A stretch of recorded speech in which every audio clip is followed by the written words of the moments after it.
जागतिक वारसा असलेल्या लोणार सरोवर परिसरात नुकतीच एक महत्त्वाची नैसर्गिक नोंद करण्यात आली आहे. वन्यजीव अभ्यासक विनय कुलकर्णी व सचिन कापुरे यांना या भागात लाईन सपल स्किंक ही दुर्मिळ सरपटणारी प्रजाती आढळून आली आहे. मंठा बायपास रोडवरील साई व्हील अलाइनमेंटचे मालक श्री देशमुख यांना त्यांच्या दुकानामध्ये सापासारखा दिसणारा हा प्राणी आढळून आला. तत्काळ त्यांनी याची सूचना विनय कुलकर्णी यांना दिली.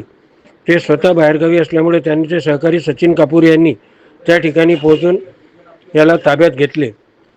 लोणार सरोवर परिसरात हा उल्कापातामुळे निर्माण झालेला वैशिष्ट्यपूर्ण भूभाग असून येथे खारट व अल्कधर्मी पाण्याचे सरोवर, त्याभोवती जंगलपट्टा तसेच ओपन गवताळ भाग अशी विविध सूक्ष्म अधिवासांचे मिश्रण आढळते.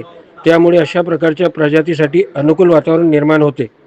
या नोंदीबद्दल बोलताना निसर्ग अभ्यासक आणि लेखक प्रदीप कुलकर्णी यांनी ही प्रजाती प्रामुख्याने महाराष्ट्रातील कोरड्या प्रदेशात आढळते अशी माहिती दिली आहे.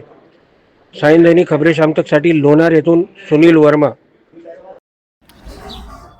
ही आहे मित्रांनो बऱ्यापैकी दुर्मिळ असलेली लाईन्ड सॅपल स्किंक, इंग्लिश नाव.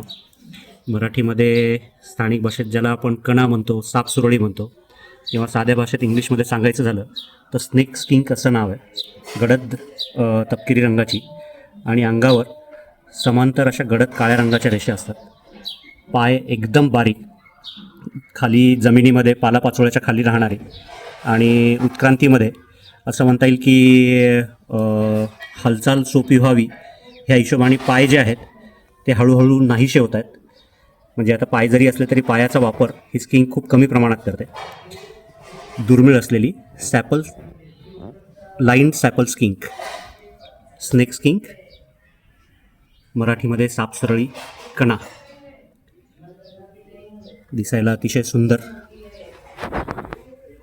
हालचाल पूर्णपणे सापाप्रमाणेच. Line सॅपल skink.